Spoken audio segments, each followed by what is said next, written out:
we we will be able to begin. Thank you for joining through. Yeah, what is So this is integrated sexual and reproductive health rights one. The course continues in the next semester. Now, the course itself, when you look at the keywords that forms of this course, there is integrated, the word integrated. What is to integrate? To integrate is to bring related concepts together so that a holistic thing is actually presented out. So integrated sexual and reproductive health, we have added the issue of right to it. And I also want to indicate that this course will equip you with essential knowledge and the skills. One, to promote sexual and reproductive health. Now, I want to say that this is through culturally sensitive and established models. Okay, we are not trying to promote rights that will not sit very well with the common citizen. Secondly, it will give you knowledge and skills to support individuals and communities. One thing that we will be covering in this course, has to do with the issue of contraceptives. And questions sometimes rise. Who should access these contraceptives? Should we give these contraceptives to school-going children? Should we limit these contraceptives to those who are just married? So how then are you able to support individuals and the communities? Then we will also be equipped with essential knowledge and the skills to provide evidence-based services using national protocols or guidelines. The course aim is to equip you, the learner, with knowledge and the skills of integrated sexual and reproductive health components to enhance your ability to provide quality care in clinical and community settings. Now, I just want also to say that some of the things that we'll be covering are things that you have already conducted. There are things that you have already executed as a student. These are the learning outcomes. At the end of it all, you should be able to describe the overview of sexual reproductive health services. What components, uh, uh, um, what components bring up this concept of sexual reproductive health? Explain preconceptive care. Okay, before someone conceives, what care should we provide to them? Provide information and counseling on family planning. Manage women in peri and post menopausal period. Then also manage STIs using national protocols. So in our semester, this semester, we are going to cover topics that will focus on what has been projected to you. We need to define SRH, components of SRH, SRH situation in Zambia, policy and service frameworks. That's the unit one, which we are covering. What we started covering the other day was unit two.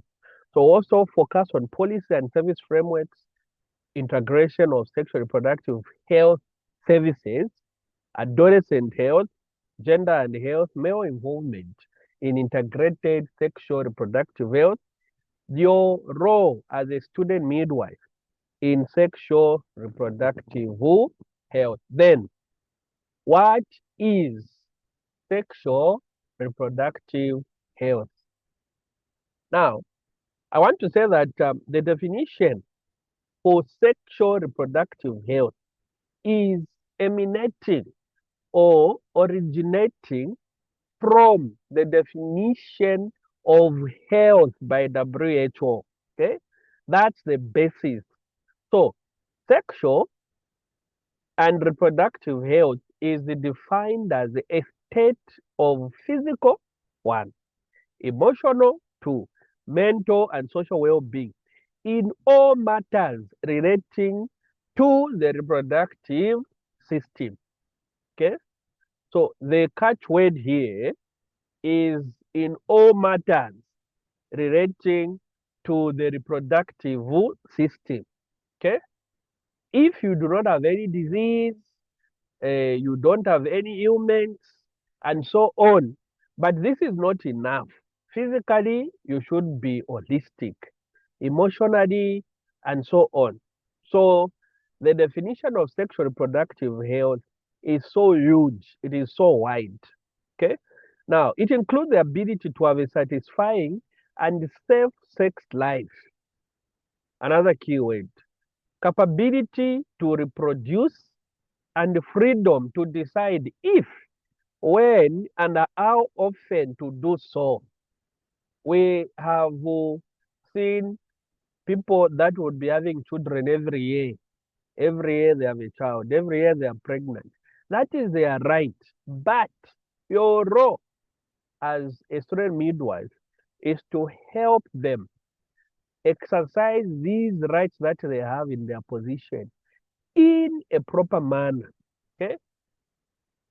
Then the components of sexual reproductive health, the key components of sexual reproductive health would include maternal and newborn health, family planning, prevention and management of STIs, including HIV, adolescent sexual and reproductive health, okay, prevention and management of infertility, gender-based violence services.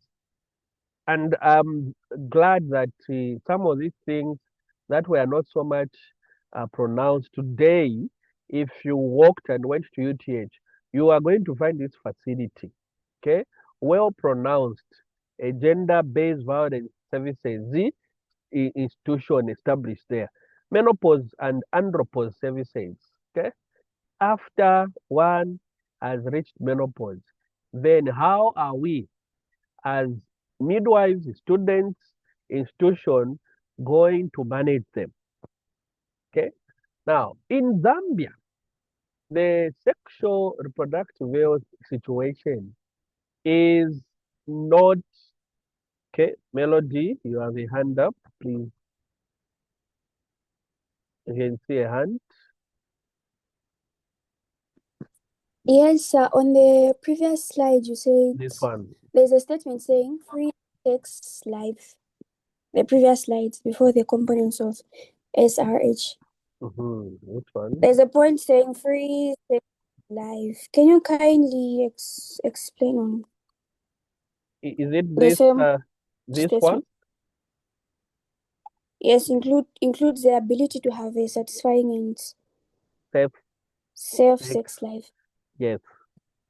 So there is a question which has come through. Okay. So basically, the question that she's trying to ask is what is safe? There are keywords there. What is safe sex life?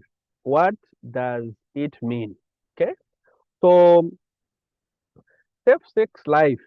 Um, it means, we would say it in this way. It means this individual is practicing sexual activities, okay, in a manner, in a manner that will protect their health and the health of their partner. Okay. Now, maybe to amplify it, it means if you are practicing sex, which of course is something, yes, that would call it your privilege. You should not do it to harm others. If, for example, someone has an STI, why should they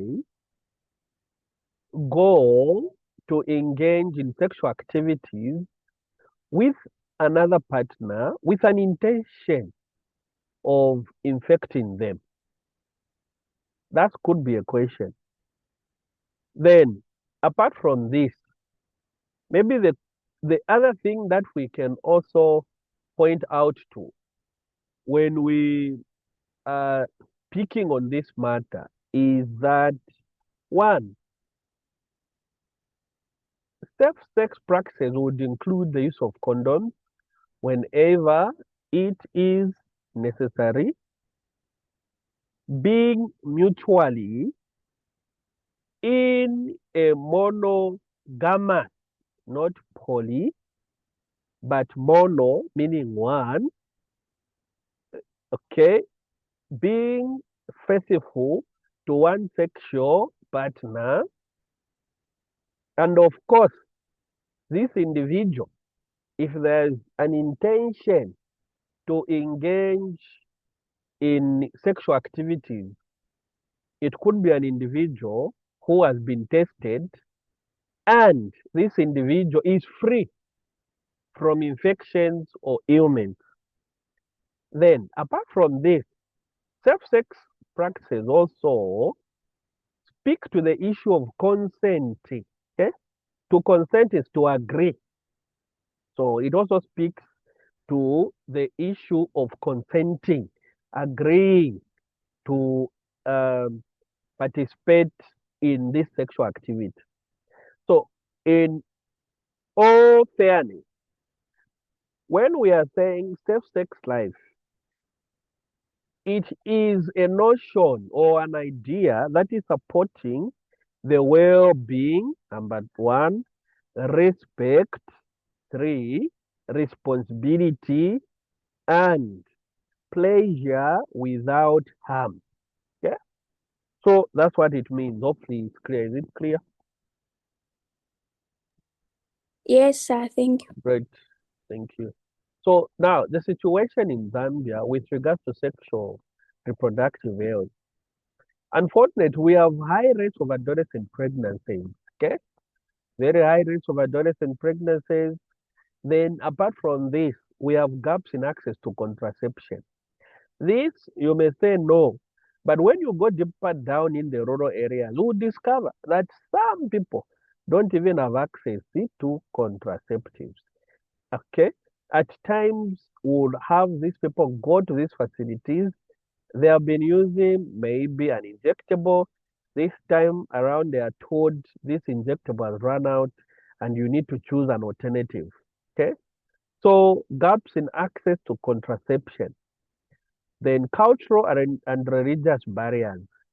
We have some cultures that may not just be willing to actually promote the use of contraceptives by members of their societies. Apart from these religious barriers, it is a well-known fact that the Catholic Church is so strong on contraceptives. And for them, they view it not to prevent unintended pregnancies, but they view it as a way of trying to kill the unborn. Okay? So we have religious barriers like that. Then we have limited male involvement. This is huge. We have limited male involvement.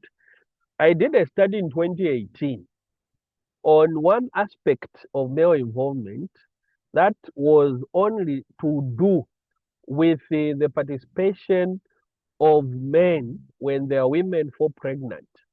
And the research results demonstrated that within Lusaka, it was somewhere 25 or 28% involvement of men in sexual reproductive health.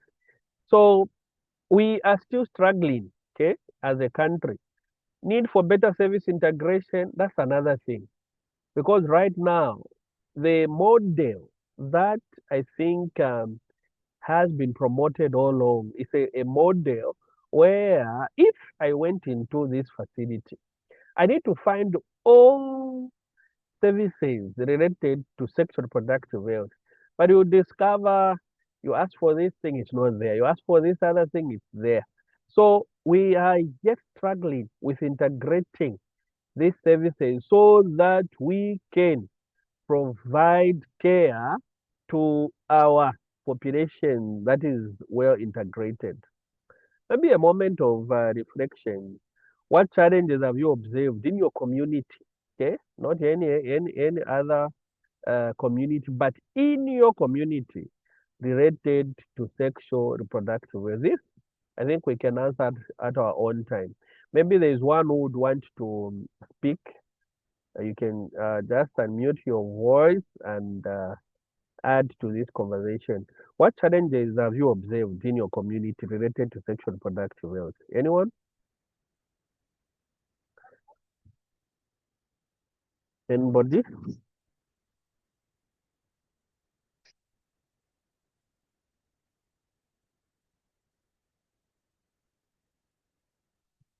Anyone who want to speak?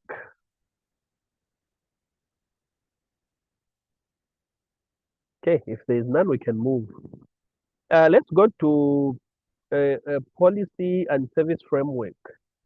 Now, I want to say that the provision of sexual reproductive health in Zambia is guided by relevant documents.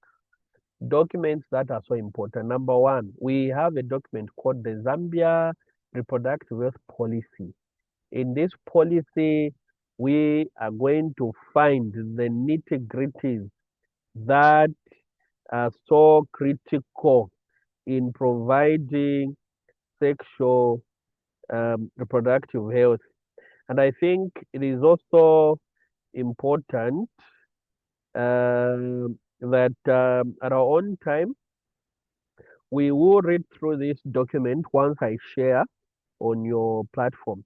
But of course, the overview of the Zambia reproductive policy framework is that it highlights, okay, legal framework and national commitments. Now, these legal frameworks and national commitments, for example, the issue of termination of pregnancy, TOP, which of course was enacted in 1972 by the Act of Parliament, where Zambia allows abortion on various conditions such as threat to the pregnant woman's life, physical or mental health, okay, the health of existing children, fetal abnormalities, and so on, socioeconomic factors.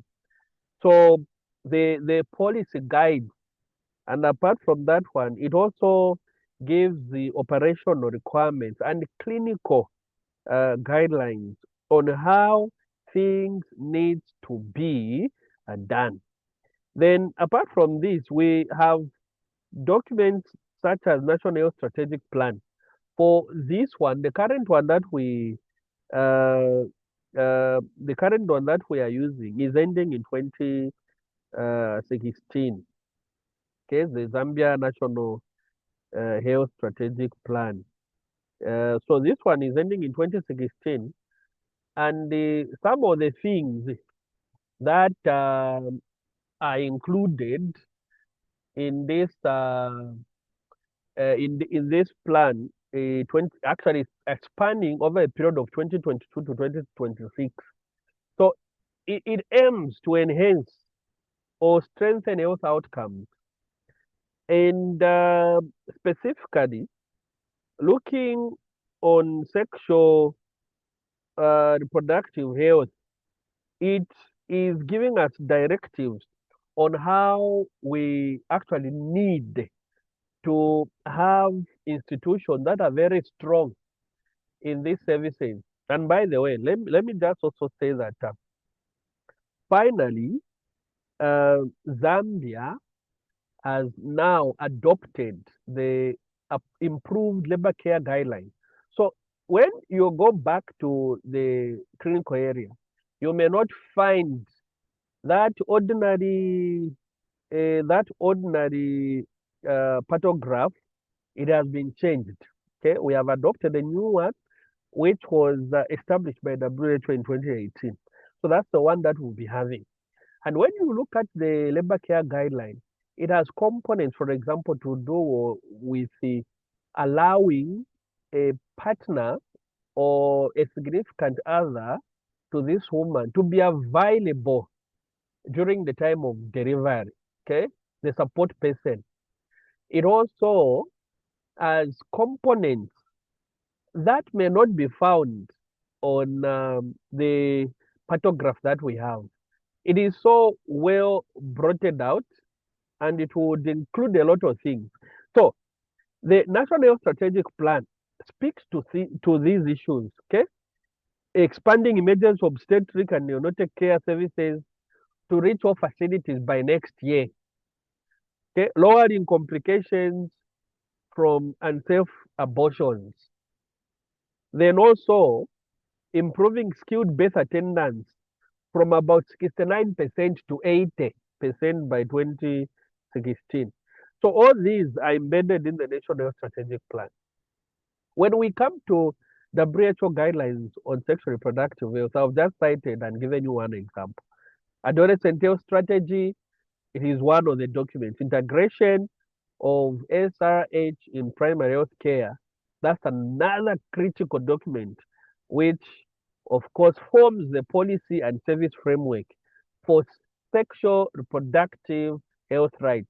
If someone has not understood this slide, it means in Zambia, for us to provide sexual reproductive health, we have documents which have been created in Zambia or adapted or adopted from WHO and other bodies which we use so that we are guided in the way we are offering care. We'll be ending within 10 minutes, don't worry.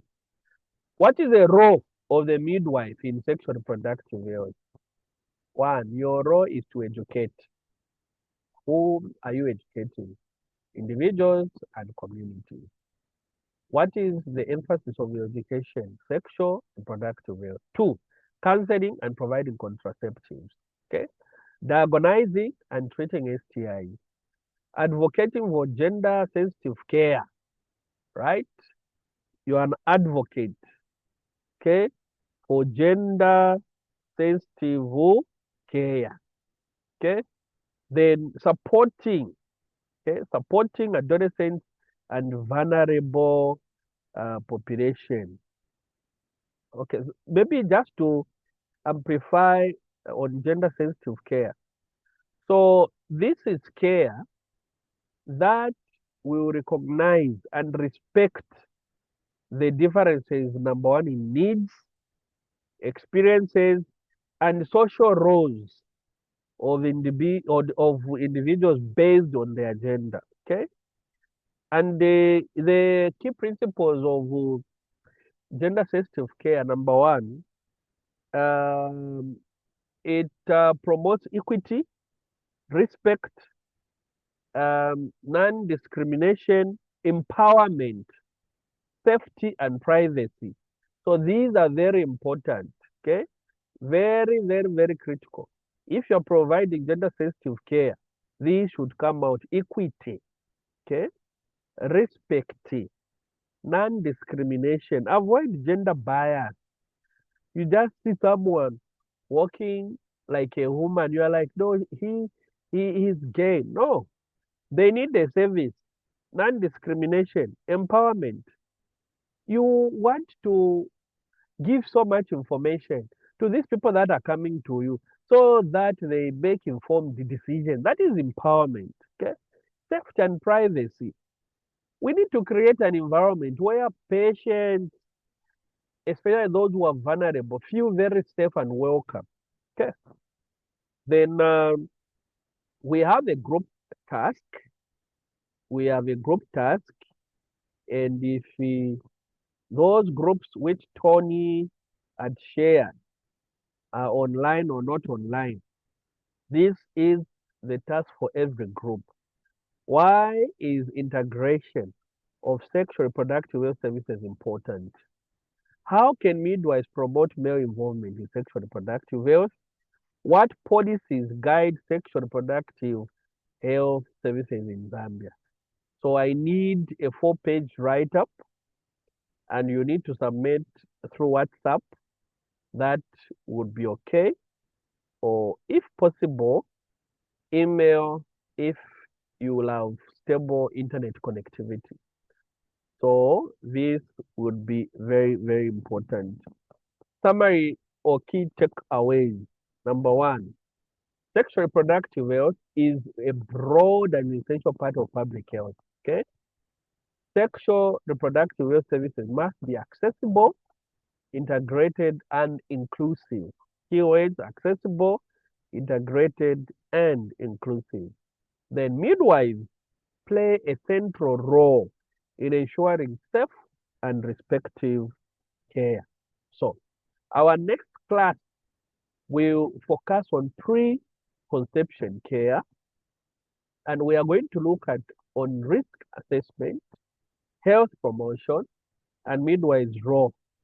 We have 5 minutes to wind up. So, if there is a question, please you are able to ask now. Do we have any question?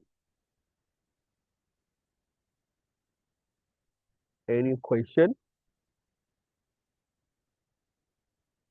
Is it clear? Yes, sir. Okay. So if it is not clear, please, you have an opportunity equally to ask on the platform. So feedback from